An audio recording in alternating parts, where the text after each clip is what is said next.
With the My Hero Academia recent wave, we previously took a look at Froppy, and today we're taking a look at Todoroki. Todoroki is famous for being hot and cold, depending on what ability he wants to use from his father. Let's go ahead and pop him open.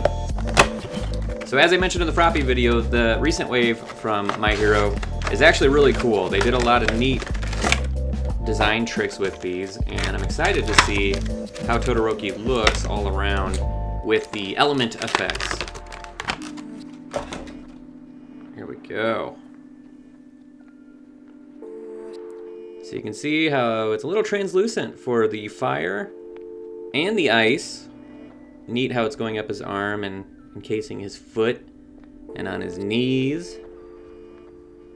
I don't know what the heck. A little cardboard there on his head. Paint is kind of weird, splitting down the back. But he's also got fire and ice on his back, which is pretty cool. He does have a peg for a stand. His bank's kind of split there where there's paint. That's kind of weird.